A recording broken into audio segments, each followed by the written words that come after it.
말씀 함께 묵상하겠습니다. 누가복음 17장 26절에서 30절까지 한 목소리로 하나님의 말씀을 읽겠습니다. 누가복음 17장 26절에서 30절까지 저와 한 목소리로 말씀을 읽겠습니다. 시작. 노아의 때에 된 것과 같이 인자의 때에도 그러하리라. 노아가 방주에 들어가던 날까지 사람들이 먹고 마시고 장가들고 시집가더니 홍수가 나서 그들을 다 멸망시켰으며 또 롯의 때와 같으리니 사람들이 먹고 마시고 사고 팔고 심고 집을 짓더니 롯이 소돔에서 나가던 날에 하늘로부터 불과 유황이 비오듯 하여 그들을 멸망시켰느니라.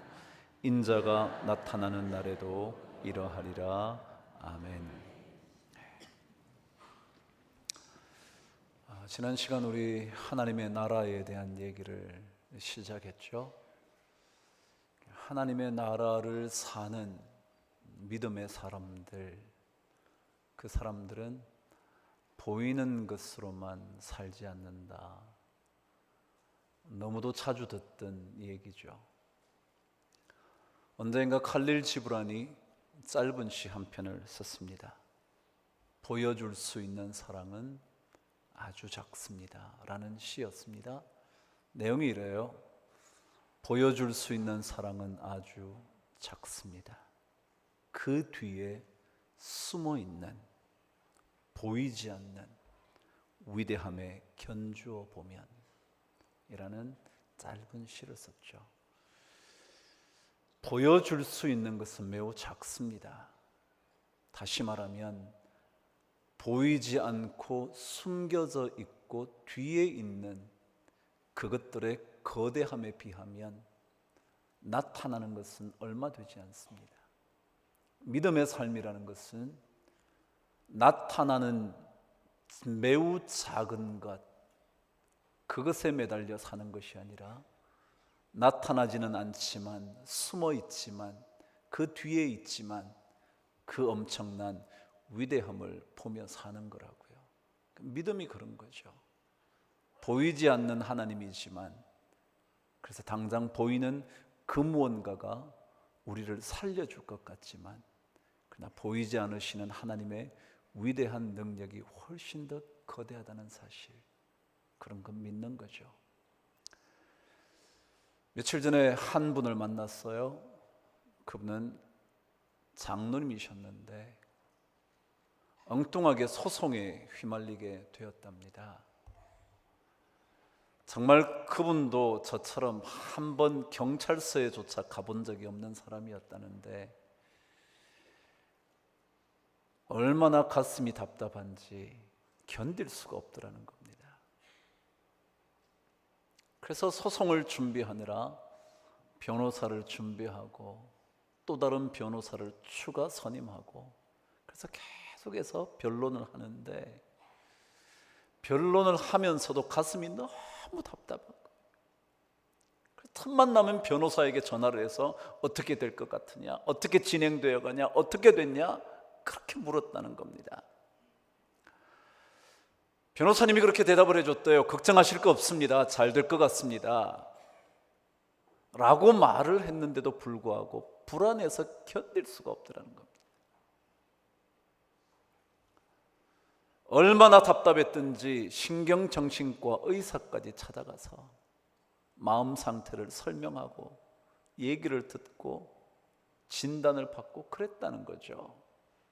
그러던 어느 날 갑자기 그런 생각이 들더래요. 내가 정말 신앙이 있는 사람일까? 내가 정말 믿음을 가지고 있다고 말하는 장로일까라는 생각이 들더라는 겁니다.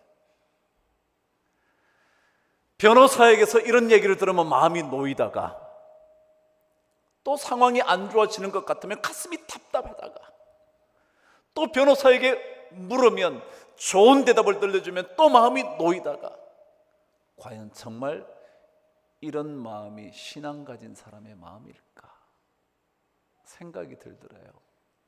여러분, 그래요. 우리 모두 보이는 것이 훨씬 더 우리에게 안정감을 주고요, 훨씬 더 마음을 편안하게 하는 것 같아요. 그래서 자꾸만 보이는 것을 쫓아가죠. 그러나 믿음의 삶은, 하늘나라를 이 땅에서 이루고 사는 삶은 보이는 것만을 보고 살지 않는다는 거죠. 그래서 신앙이라는 것은 뿌리가 깊어져야 합니다. 뿌리가 깊게 내리면 내릴수록 비록 겨울이 와 모든 잎이 떨어지고 앙상한 가지만 남았어도 뿌리만 깊이 박혀 있으면, 봄이 되면, 여름이 찾아오면 무성한 잎과 많은 열매를 거둘 수 있는 거죠. 그런데 만일 뿌리가 약하다면, 뿌리가 깊이 박히지 않았다면 조그마한 고난에도 흔들리며 뿌리채 뽑혀 자신의 존재조차 찾을 길이 없다는 거죠. 그래야 믿음은 깊이 뿌리를 내리는 작업입니다. 언제인가 문명 비평가인 불란서의 기소르망이라는 사람이 이런 얘기를 했습니다. 왜 많은 소비자들이 프랑스의 그 유명한 가방을 사려고 하는 걸까? 루이비통이라는 그 가방을 왜 그렇게 사려고 하는 걸까? 월급을 받아도 모자라 아르바이트까지 해서 구태여 그 가방을 사려고 하는 이유가 뭘까? 그는 이렇게 진단을 했습니다. 물론 모든 사람들이 그런 생각을 하며 사는 것은 아니겠지만, 소비자들은 그 가방을 사는 것이 아니라 그 가방 속에 담긴 프랑스의 문화와 그들의 꿈을 함께 공유하고 싶기 때문에 그렇다는 겁니다. 왜 수많은 사람들이 독일 자동차를 사려고 하는가? 그 이유는 독일인들의 엄격함과 독일인들의 탁월한 기술력을 사고 싶기 때문에 독일제 자동차를 구하려고 한다는 것입니다. 그러면서 그가 결론으로, 그래서 각 기업들이 세계화가 되려고 하면 할수록 자신의 뿌리를 더 확고하게 만들어가야 합니다. 가방을 파는 것이 아니라 그 속에 담긴 프랑스의 문화와 꿈을 파는 거니까 프랑스인이라는 자부심, 그들의 살아온 문화, 여기에 더 깊어져야 한다는 겁니다. 좋은 자동차를 팔려고 하는 것이 아니라 독일인들이 이제껏 살아왔던 장인 정신의 엄격함과 기술을 갖추면 갖출수록, 뿌리가 깊어지면 깊어질수록, 확고해지면 확고해질수록 더 탁월한 기업이 이루어진다는 거죠. 그래요? 신앙생활은 이 땅에서 하나님의 나라를 사는 겁니다.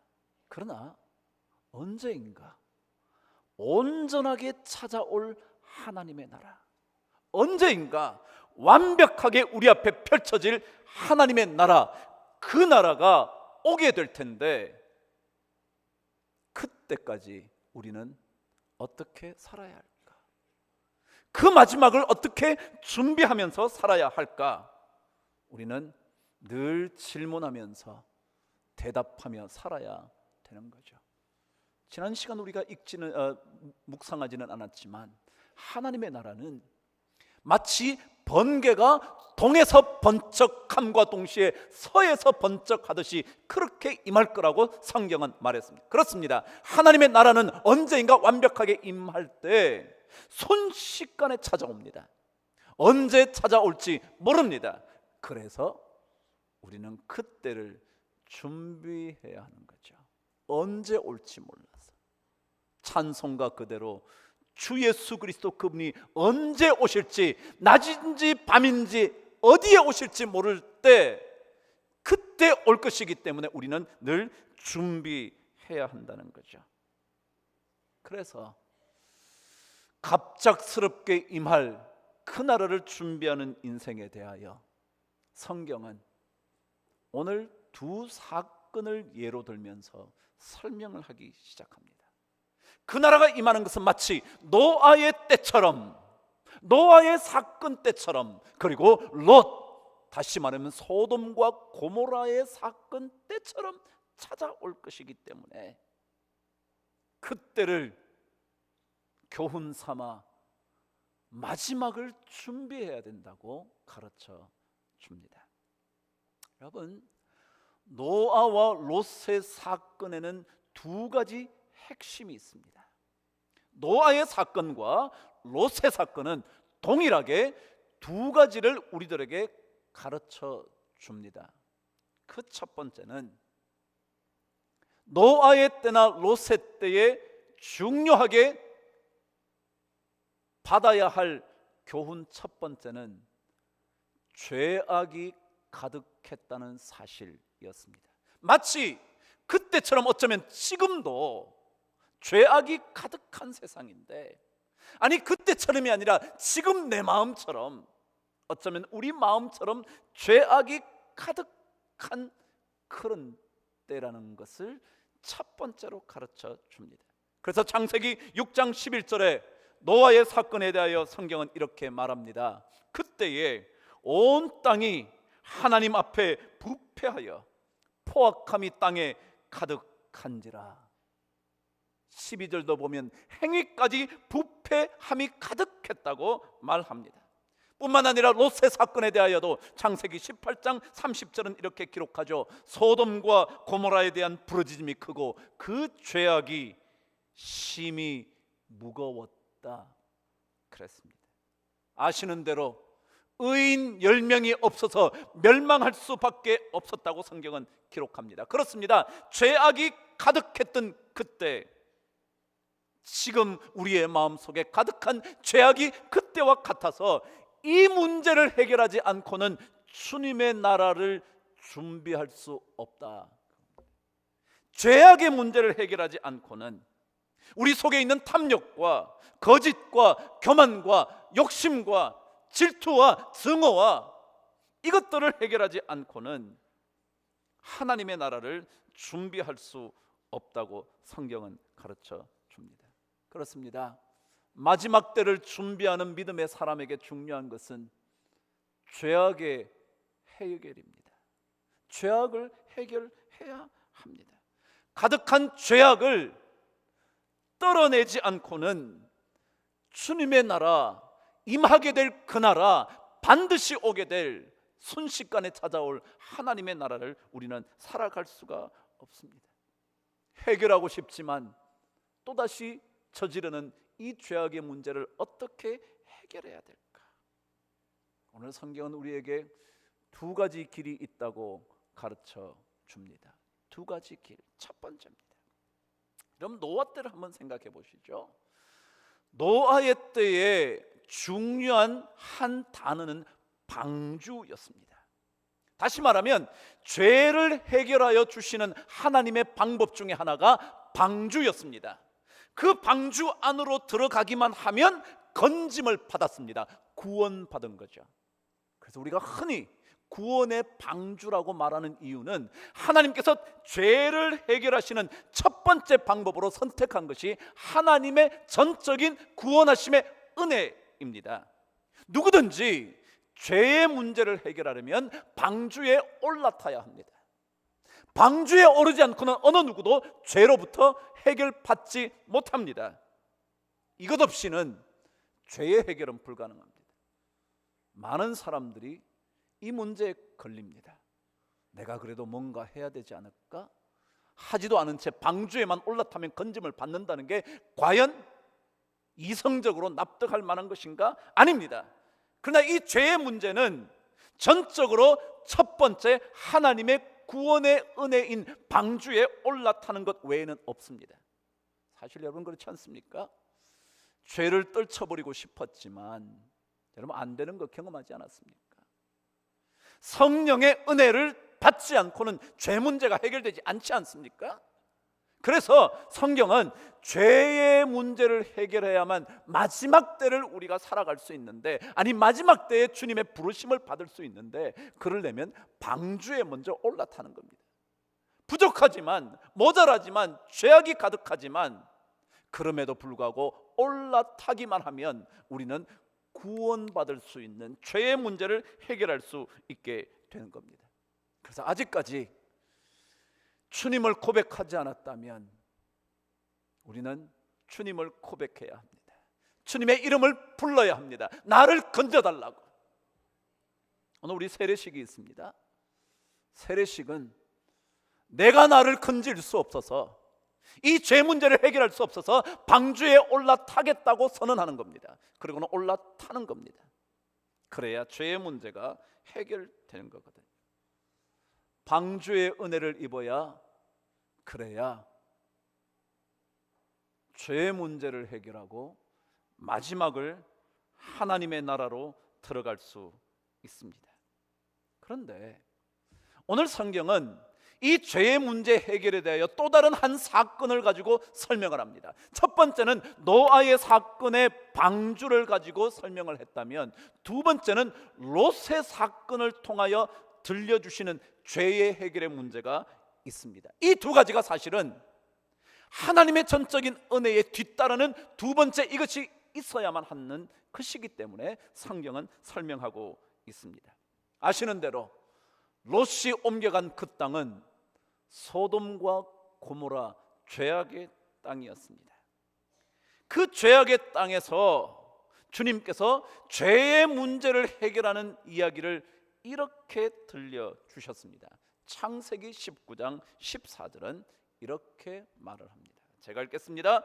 여호와께서 이 성을 멸하실 터이니 너희는 일어나 이곳에서 떠나라.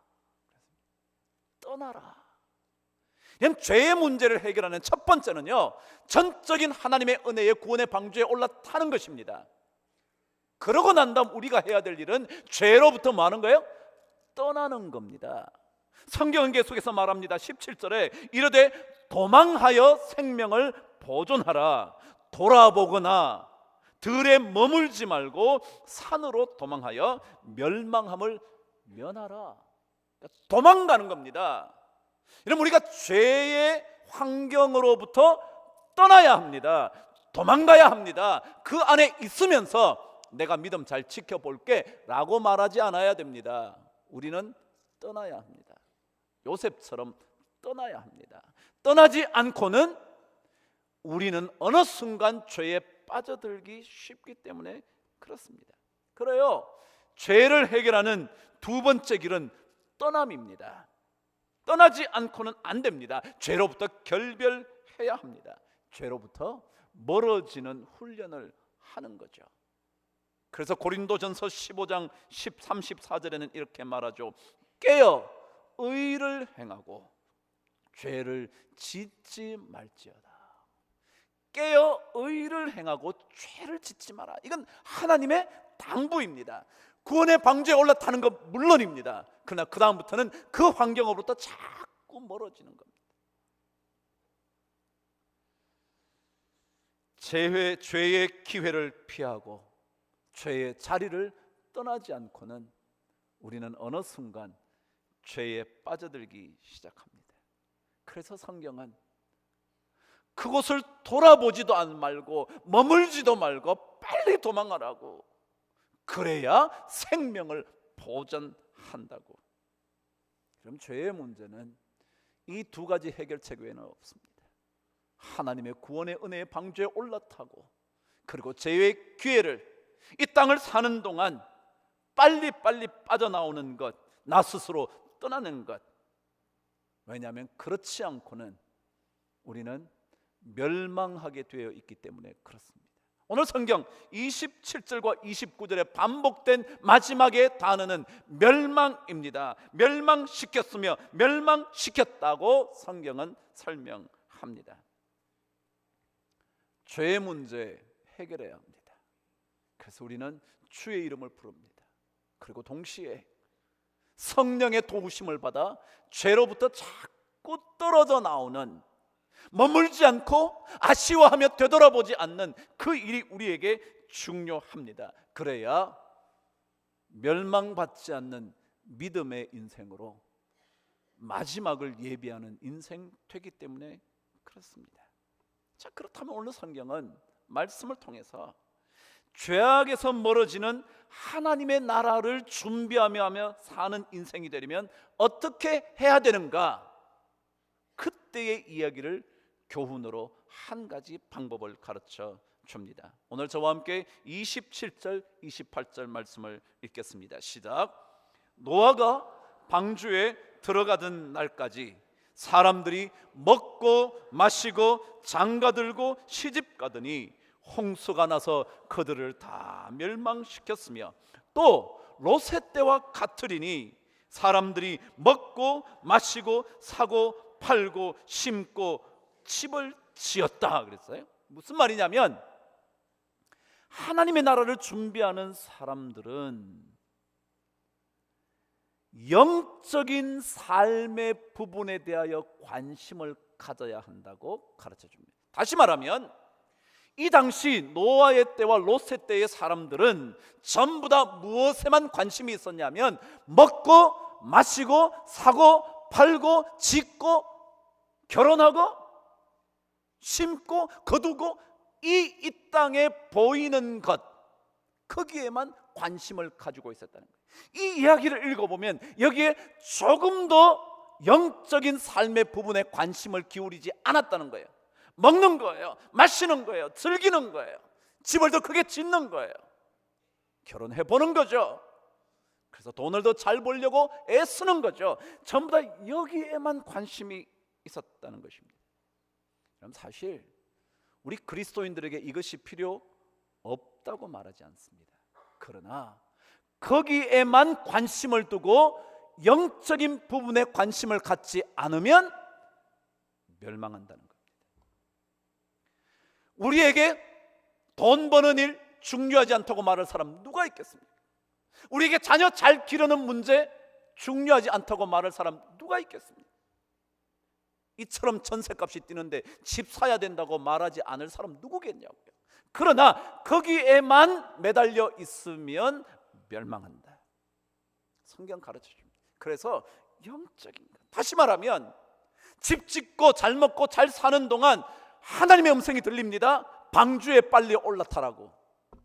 해날 때인데, 잘 되는 인생인데, 걱정할 거 없는 것 같은데, 즐길 만큼 즐기고 사는데 갑자기 하나님의 음성이 들리는 겁니다. 방주에 타라고. 잘 먹고 잘 살고 있는데 빨리 떠나라고. 뒤도 돌아보지 말고 도망가라고. 이 하나님의 음성이요, 이 영적인 삶의 부분이요, 여기에 무지해지면 우리 삶은 멸망이라는 겁니다. 돈 잘 벌어야죠. 전 자식도 잘 길러야 된다고 생각하는 사람이고요, 예수 믿는 사람도 정말 성실하게 열심히 돈 벌어야 된다고 생각하는 사람입니다. 그러나 거기에만 몰두하고 하나님의 음성, 영적인 삶의 부분, 거기에 둔감해지기 시작하면 해나는데 뭘 배를 만들어? 이렇게 쨍쨍 내려쬐는 햇빛 아래서 배를 타야 한다고? 라고 말할 겁니다. 뭐 이 정도 살면 잘 되는데 뭘 여기를 꼭 떠나야 되냐고 라는 하나님의 음성에 둔감해지고 민감해지지 않는 순간 순식간에 멸망이 찾아오는 겁니다. 그래요, 우리의 인생은 이 땅의 것만이 아니지 않습니까?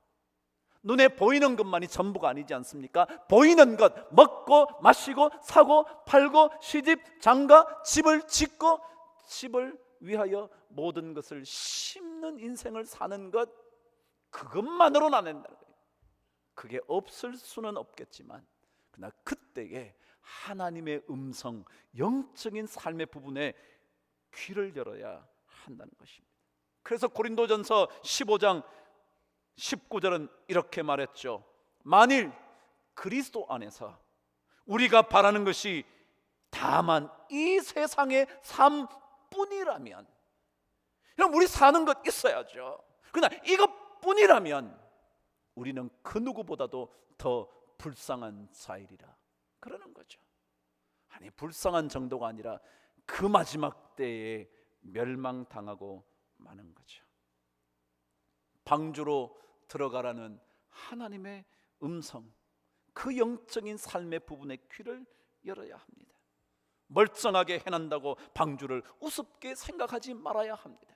보이지 않는 하나님이라고 경시할 그런 인생 되어서는 안 된다는 것. 흥청망청 잘 살고 있는 것 같은데 뭘 이곳을 떠나야 하느냐고 말하지 말아야 합니다.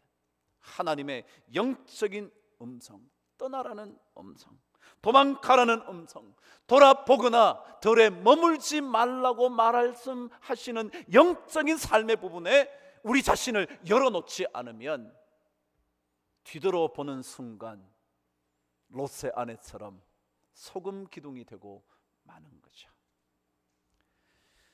진정한 믿음의 인생, 하나님의 나라를 준비하며 사는 인생, 그것은 영적인 것에 자꾸 눈을 뜨는 겁니다. 이 땅을 살지만, 이 땅에 필요한 것들이 우리 삶에 공급되어야 되는 줄 알지만, 그럼에도 불구하고 끊임없이 영적인 것에 자꾸 눈을 열어갈 때 우리는 하나님의 나라를 준비하는 인생이 되는 거죠. 며칠 전에 홍혜경 씨의 얘기가 실린 것 봤습니다. 제가 음악을 워낙 좋아하니까 음악에 대한 기사, 잡지 틈만 나면 열어봅니다. 음악도 자주 듣죠.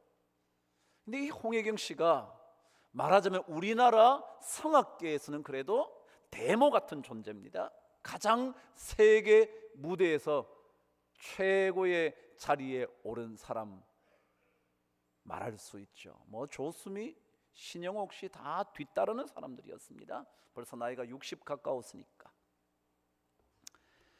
그분 인터뷰를 했더라고요. 근데 여러분, 대중신문에 종교를 말하는 것 쉽지 않잖아요. 아니, 실컷 종교 얘기를 해도 편집하면서 다 잘라내잖아요. 그런데 그 기사에는 그 신앙 이야기가 적혀졌던 겁니다. 이렇게요. 저는 제게 신앙이 없었다면 지금의 제가 있었을까 생각합니다. 성공한 사람들은 교만해지기 쉽습니다. 명성은 쉽게 몸에 스며들지요. 자기가 제일 중요하고 잘났다고 생각하게 되고 그것이 머리에 들어가서 자기 중심적이 되고 말죠. 제가 기독교인으로 살면서 배우게 된 것은 감사하는 삶입니다. 내가 잘나서가 아니라 특별히 나에게 기회가 주어졌다고 생각하고 감사하는 것. 여러분, 열심히 하지 않았겠습니까? 누구보다도 더 열심히 하지 않았겠습니까? 그래야 그 정도 자리까지 올라가지 않겠습니까? 그럼에도 불구하고 그 마음속에 영적인 곳으로 눈이 열린 겁니다. 하나님이 이 기회 안 주셨으면 안 됐지. 하나님이 내 목소리 안 주셨으면 안 됐지. 하나님께서 나에게 이런 길을 열어주시지 않았으면 안 됐지. 그러면서 그 뉴욕 메트로폴리탄의 음악 감독 레바인의 얘기를 하더라고요. 레바인은요, 다른 음악 감독, 주로 지휘죠. 지휘자는 다르게 유색 인종들에게도 기회를 많이 줬다는 거예요. 다른 대부분의 지휘자들은 백인 중심, 유럽인 혹은 여러분 아시는 음악의 본고장 뭐 독일 뭐 혹은 이태리 뭐 그런 쪽의 사람들을 자꾸 세우는데 이 사람은 흑인이든지 아시아인이든지 다 기회를 줬다는 거예요. 그러면서 자기가 아무리 노래를 잘했어도 레바인이 만일 기회를 주지 않았다면 자기는 여기 있을 수 없다. 여러분, 뭐냐 하면요, 자기 잘해야죠. 여러분, 먹고 살아야죠. 돈 벌어야죠. 땀 흘려야죠. 그럼에도 불구하고 우리는 영적인 것에 눈이 열려야 됩니다. 하나님의 방주에 올라타라는 음성의 귀를 열고 들을 줄 알아야 합니다. 떠나라면 아무리 좋아도 떠날 줄 아는 그런 사람 되어야 합니다. 그래야 어느 순간 임하게 될 마지막 때에 멸망받지 않을 수 있거든요. 신앙생활 어떤 거예요? 우리는 이 땅의 것만으로 살지 않습니다. 물론 이 땅의 것 너무 필요합니다. 저도 필요합니다. 그럼에도 불구하고 우리는 영적인 것에 계속해서 관심을 가져야 합니다. 영적인 삶. 내 자녀에게 엄청난 주식을 물려주어도 그것이 아닌 하나님의 영적인 삶에 대하여 그들에게 말해 주어야 합니다.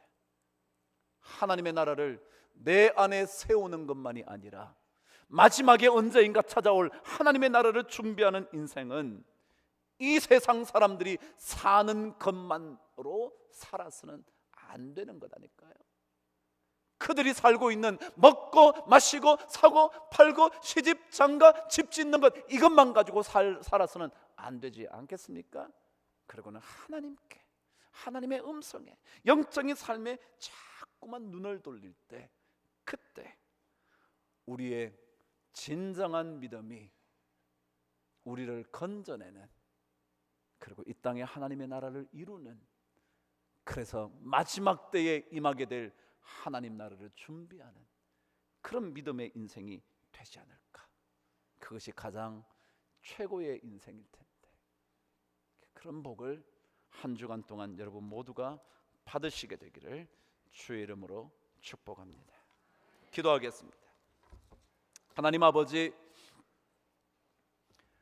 이 땅에 그 참 많이 필요합니다. 그래서 그것 때문에 답답해하며 간절하게 눈물로 기도하기도 합니다. 그러나 아버지 하나님, 거기에만 매달려 살지 말고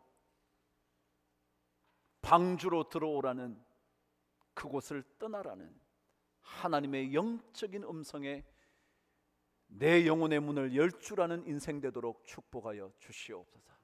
그래서 진정한 믿음으로 하나님의 나라를 이 땅에, 내 안에, 그리고 언제인가 임할 그 나라에 담대히 들어가는 우리 모두가 되게 하여 주시옵소서. 예수 그리스도 이름으로 기도드립니다.